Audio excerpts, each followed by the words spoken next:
Salut la team, c'est vendredi. Le vendredi, c'est quoi le vendredi? C'est jour de live à 19h. On va se régaler, on va partir en live ensemble. Vous allez pouvoir me poser toutes les questions sur la formation qui est sortie cette semaine, la version longue de l'art du nouveau badinage. Alors vous savez évidemment que parler, converser, c'est donné à tout le monde. C'est-à-dire qu'on apprend une langue maternelle pour s'exprimer, mais ce n'est pas communiquer, ce n'est pas avoir une conversation. Et quand il y a des moments difficiles, comme la crise de votre conjoint, on va devoir utiliser autre chose que son cerveau de survie, que la partie survie de son cerveau. On va devoir être beaucoup plus concentré, beaucoup plus décentré.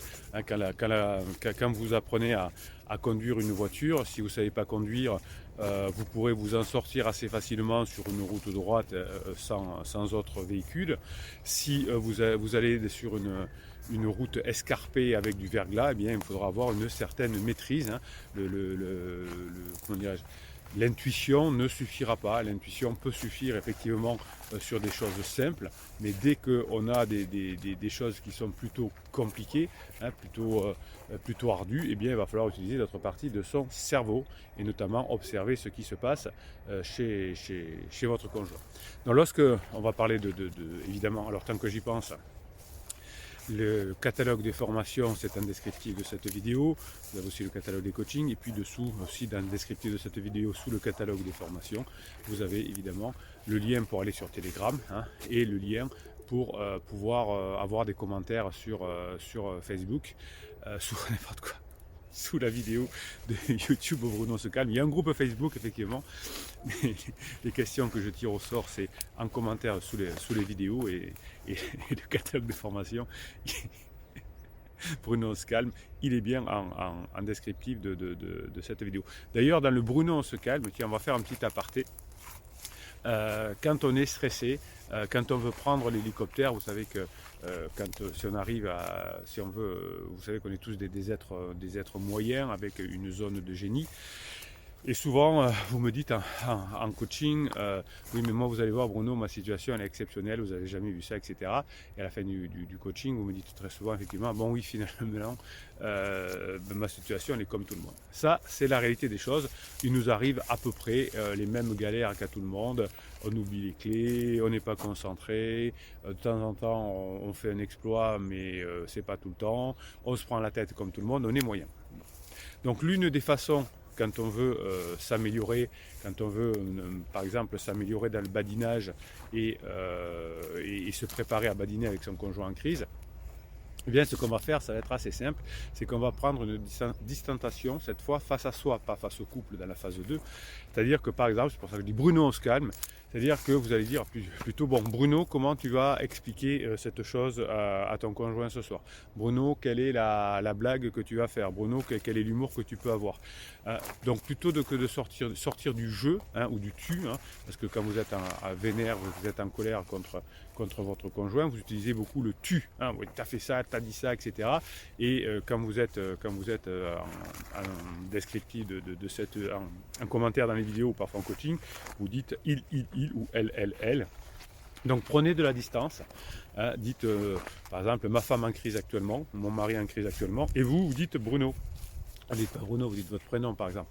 Et ça vous permet de prendre de la distance sur les choses, puisque vous savez que les conseillers ne sont pas les payeurs et que souvent, par exemple, vos amis vont vous dire ouais mais fais ça, mets-lui un ultimatum, mets-le dehors, mets-la dehors, c'est pas normal, etc.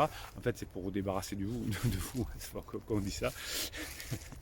Donc les conseillers ne sont pas les payeurs. Donc pour éviter finalement de dire des choses qu'on n'arriverait pas à faire, etc., cette distanciation, ce fait de se mettre au-dessus de la mêlée, même pour vous et votre conjoint, va vous permettre de mieux réaliser. Donc on est tous moyens là-dedans. Donc lorsque vous allez rencontrer votre conjoint en crise pour une interaction, c'est parce que c'est le soir, votre conjoint rentre à la maison, vous allez l'appeler parce que votre conjoint a temporairement quitté le domicile, eh bien votre comportement, c'est votre comportement qui va affecter largement l'impression que va avoir votre conjoint. Si vous êtes stressé, votre conjoint va le sentir par ses neurones miroirs, même si c'est au téléphone. C'est comme ça. Les instincts naturels du cerveau, dans des situations de crise, vous font faire des bêtises. Alors Alors par exemple, on essaye de ne pas montrer ses faiblesses. Hein, on dit montre que tu es fort, etc. C'est pas le but. C'est pas être centré sur soi, c'est être centré sur la relation. Comment je peux faire pour que la relation s'améliore? Être faible, être fort, c'est pas le sujet. C'est la relation qui est le sujet. Ce que vous voulez améliorer, en fait, c'est pas votre conjoint, c'est pas vous-même. C'est la relation. Et pour améliorer la relation, vous allez devoir passer par une amélioration de vous-même, par vous mettre des vidéos et surtout des formations dans les oreilles, parce que vous savez que les vidéos vous expliquent pourquoi, et les formations vous expliquent pourquoi, et à force d'écouter des formations, c'est une formation, ça dure 2h30, avec des fichiers de 10-15 minutes, et vous allez écouter ces fichiers audio, et les réécouter dans l'ordre que vous voulez, et évidemment, vous allez acquérir des automatismes de cette façon-là. Donc dans la situation où votre conjoint est en crise, vous allez vous sentir souvent mal à l'aise, pas naturel. Et vous allez devoir apprendre, avant d'avoir ce badinage, vous allez apprendre à vous détendre et à communiquer avec confiance. Donc vous allez prendre cette hauteur, évidemment. Vous allez peut-être faire une séance de neurohypnose. Vous savez que la neurohypnose, c'est une excellente façon de diminuer son stress, de baisser vos ondes neurales, et les messages subliminaux vont directement vous permettre de vous rapprocher de la réalité. Donc le fait de vous préparer va vous permettre effectivement d'agir comme si vous étiez vous la meilleure version de vous-même et que vous voyez votre conjoint comme quelqu'un non pas d'irascible qui vous fait peur, etc., mais un petit être sensible qui traverse sa crise existentielle comme la plupart des personnes. Donc avec cette astuce simple de vous préparer, vous allez commencer à être beaucoup meilleur, beaucoup meilleur, hein. Bruno, on se calme. Vous allez être bien meilleur en badinage et vous allez du coup paraître beaucoup plus intéressant. Vous avez une formation complète sur comment être intéressant et beaucoup plus attrayant. Donc finalement, quand vous allez vous préparer, quand vous allez avoir cette notion de badinage, vous allez exprimer un intérêt pour votre conjoint en crise et votre conjoint du coup va exprimer un intérêt pour vous. Lorsque vous allez aller sur le terrain de la discussion de couple, vous allez obligatoirement, dans un premier temps, vous éloigner, puisque votre conjoint croit que sa souffrance actuelle est liée à vous et au couple, et vous savez très bien que ce n'est pas lié à ça, que c'est lié à la crise existentielle. Donc vous n'êtes pas d'accord, donc vous ne pouvez pas améliorer la relation. Donc le fait de vous accorder plus d'attention, d'investir sur vous, de passer du temps à travailler sur vous, va vous permettre d'avoir plus confiance, d'être prêt, de savoir badiner, d'acquérir les principes du badinage et d'augmenter les probabilités évidemment de revenir ensemble. Donc si vous êtes en face à face avec votre conjoint, vous aurez le langage corporel qui est très important. Alors, vous allez déjà vous distancer de vous-même pour avoir le regard sur votre conjoint, pour savoir en quelques fractions de secondes quand il va vriller, quand il va être en crise, quand il va être en down, etc. Ou au contraire qu'il va s'ouvrir. Des fois en coaching, je vous dis ça y est, là c'est bon, vous avez lâché. J'entends un soupir, pourtant je ne suis qu'au téléphone. J'entends une variation d'intonation de voix. Et là je suis ravi pour vous, hein, car évidemment vous allez réussir à mieux y arriver. Donc finalement ce langage corporel, si vous avez la chance d'être en face de votre conjoint, va vous permettre de comprendre s'il est en down ou s'il est en up et d'activer votre discours, votre langage. Et vous allez aussi veiller à votre langage corporel. On en parle beaucoup dans la formation sur le badinage. C'est cette composante corporelle qui va vous permettre de faire passer les messages. Même si votre conjoint est à l'intérieur de sa tête parce qu'il est en crise, il va quand même scanner, enfin en tout cas la partie de survie de son cerveau va scanner comment vous êtes pour ne pas se faire agresser, pour pouvoir réagir rapidement, etc. Donc même si votre conjoint est en mode survie pendant sa crise, il voit quand même les petites choses. Donc vous mettez des symboles pour votre conjoint, pour sa partie survie. C'est-à-dire que vous ne vous repliez pas autour de votre zone vitale. Vous savez que la zone vitale, elle est entre le cou et le sexe, c'est la zone la plus sensible du cerveau. Donc quand on n'est pas bien, on la protège. Et c'est une notion de survie. Et la partie survie de votre conjoint voit que vous avez peur, par exemple, parce que vous vous enroulez avec autour de votre zone vitale. Votre conjoint voit que votre mâchoire, elle commence à se durcir. Donc ça, c'est un signe d'attaque. Donc votre conjoint le sait, enfin le mode de survie prend cette information. Donc vous allez, en préparant votre langage corporel, on en parle dans la formation que vous avez en descriptif de cette vidéo, vous allez petit à petit, comment dirais-je, faire passer les bons messages. Donc, vous pouvez effectivement, si votre conjoint est très fermé, différer la conversation. En tout cas, vous, ne pas être hyper extraverti si votre conjoint est introverti pendant un moment, c'est-à-dire replié sur lui-même. Et vous allez rapidement, si votre conjoint est en down, apprendre dans la formation comment rapidement terminer la conversation. Alors je vous donne un petit truc aussi qui marche bien. Si vous êtes un peu stressé avant d'avoir cette conversation avec votre conjoint, c'est de mâcher du chewing-gum. Voilà, avant, parce que pendant c'est un peu impoli. Donc vous allez mâcher votre chewing-gum et ça va vous détendre parce qu'il y a une action, parce que votre mâchoire va devenir plus fluide, parce que vous allez faire quelque chose. Donc ça c'est un petit hack que je vous donne. Alors c'est pas ça qui va faire récupérer votre conjoint, évidemment, j'en parle même pas dans la formation. Mais si vous avez ce chewing-gum, par exemple, que vous mâchez juste avant d'appeler votre conjoint parce que vous êtes un peu stressé et que vous n'êtes pas sûr de faire du badinage, eh bien il y a des chances que finalement vous soyez plus tranquille. Pourquoi? Parce que votre cerveau, vous allez le tromper et il va supposer que vous êtes en train de, puisque vous mastiquez, que vous mangez, ce qui réduit le sentiment de peur et de réaction, et vous vous sentirez plus détendu. Donc tout ça c'est important, vous voyez ces petits hacks pour comprendre comment fonctionne le badinage. Voilà, donc on va se retrouver tout à l'heure à 19h pour parler de tout ça.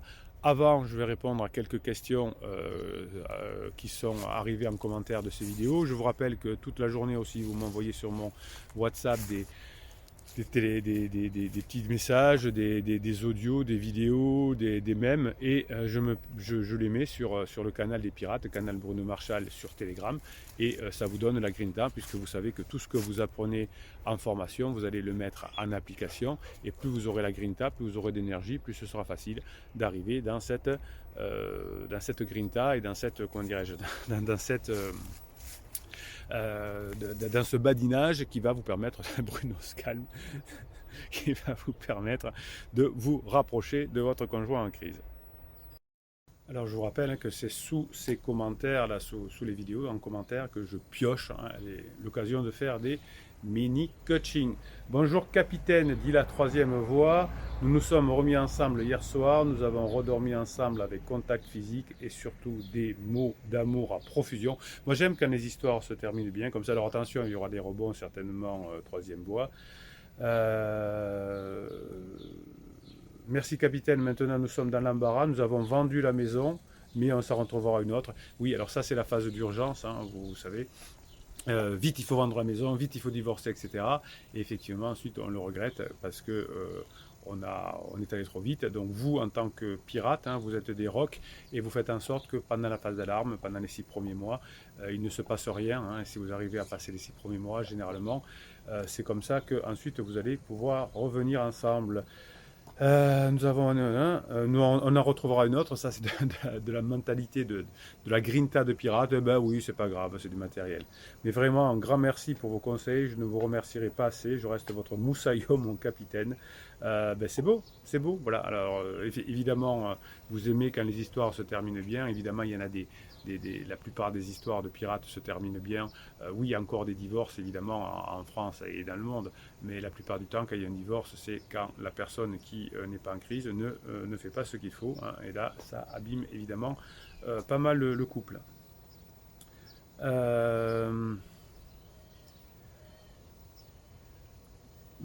Bon, bonjour capitaine, ma femme a fait Yolokif, pardon. Bonjour capitaine, ma femme a fait un malaise au boulot. Oui, ça c'est les phases d'épuisement. On est très fatigué pendant les phases d'épuisement. Elle est partie à l'hôpital, on lui a dit qu'elle avait un ulcère. Oui, alors souvent chez les femmes, effectivement, plus souvent que chez les hommes, c'est au niveau de l'estomac. J'ai pris des news et elle dit qu'elle est très fatiguée. Donc vous voyez que toutes les histoires se terminent de la même façon. Si vous savez aussi Yolokif, ça ressemble à un épuisement. elle habite toujours chez Urgo, où il y a beaucoup de difficultés, beaucoup de haine, beaucoup comment dirais-je, de stress quand on habite avec son pansement, parce que c'est pas une relation qui est faite pour durer, c'est une relation où on n'a pas fini de fermer les histoires précédentes. Les enfants souvent ne sont pas d'accord pour cette crise, donc ça fait très mal. Tiens, on va voir ce qu'ont dit les pirates. Je ne peux que attendez, on va d'abord finir. Bruno se calme ce matin, décidément. Je ne peux que la soutenir et ne rien faire d'autre. Alors si, vous pouvez faire plein de choses d'autres, en plus de la soutenir, la faire rire, voilà, par exemple, lui donner des bons moments. Alors qu'est-ce que... On essaye de rien lâcher, dit plus tard Yo le kiff, meilleur go, ami de la super glue. Oui, ben, super glue ou pas, hein, la plupart du temps, ça se finit mal avec Urgo.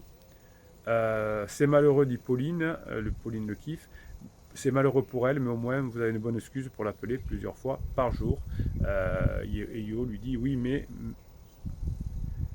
elle a fait un examen en attente de résultats et ça a l'air d'aller. Oui, c'est qu'un épuisement, hein, c'est pas une vraie maladie. Donc c'est certainement pas d'ailleurs un ulcère, c'est une grosse fatigue. Je lui dis si elle a besoin, je suis là. Faites-la plutôt rire, hein. Faites-la plutôt rire, c'est important. Repos normalement, mais ne veut pas car perte de salaire, elle verra bien. Oui, alors ça, c'est effectivement, tant qu'on n'est pas allé au bout du rouleau, hein, la plupart du temps, on se fait encore très mal. Alors, message de Pirate Pirate. Bonjour capitaine et les pirates. Criseuse absente pour raison professionnelle depuis 2 semaines, ça arrive. Nous avons un contact téléphonique moelleux et léger chaque 2 à 3 jours. Et dire que sans cette crise, on aurait eu des contacts 2 à 3 fois par jour. 2 à 3 jours, ouais. Mais bon, on arrête de se plaindre. Oui, effectivement, quand on est en crise, on a des contacts un peu moins agréables. Depuis 3 jours, elle appelle les enfants et elle ne ni elle me demande. Alors, non, alors, pardon. Depuis 3 jours, ni elle appelle. Ouais, bon, je traduis, je suppose. Depuis 3 jours, ni elle appelle les enfants, ni elle demande à me parler, ni m'appelle. Alors j'avais décidé de faire pareil et entrer en silence radio. Cela n'aurait, je pense, fait que nous éloigner encore plus, car il faut surtout pas compter sur les criseux pour sauver le couple et la famille. Ça, c'est très bien, Pirate, il a tout compris. Non mais, alors c'était une blague en fait, le silence radio. Non mais comme je suis devenu un pirate presque aguerri, beaucoup d'humour, j'ai fait ce qu'un pirate doit faire. Ça c'est bon, un pirate. Je l'ai appelé ce matin et devinez quoi? Qu'est-ce qu'on va deviner? Elle a décroché au bout de 5 secondes, elle me raconte son quotidien des 3 derniers jours et j'ai dû lui demander de m'excuser car je devais sortir. Ça, c'est très bien. C'est-à-dire qu'au moment où la conversation est la meilleure, on trouve une excuse pour s'en éloigner. Force et courage les pirates, patience, persévérance et travail payent d'une manière ou d'une autre. Et oui, hein, il a très bien dit, pirate, s'il avait suivi les conseils d'autres coachs, du psy du quartier ou de Tati Janine, il a dit, je t'appelle pas, mais ne l'appelle pas. Hein, t'es pas qui? Silence radio. Et bien là, vous voyez qu'il a fait ce qu'il fallait faire et évidemment, ça a fonctionné. La vie est assez juste. Si à long terme on fait tout ce qu'il faut, bien, il y a des chances que ça s'améliore. Si on fait des silences radio, si on fait des manipulations, si on fait des interdits, il y a moins de chances que ça arrive. Voilà. Bon, les pirates qui sont arrivés, les pirates qui ne sont pas revenus, en tout cas, on fait comme pirate. Donc au moins suivons les préconisations, les méthodes qui marchent, et ça augmentera les probabilités d'arriver à nos besoins. Bruno Marchal, il vous dit, hein, on se retrouve à 19h pour le live sur le badinage. En attendant, vous avez la formation sur le badinage, bossez-la bien pour pouvoir poser les bonnes questions ce soir. En descriptif de cette vidéo, Bruno Marchal, il vous souhaite le vendredi que vous méritez.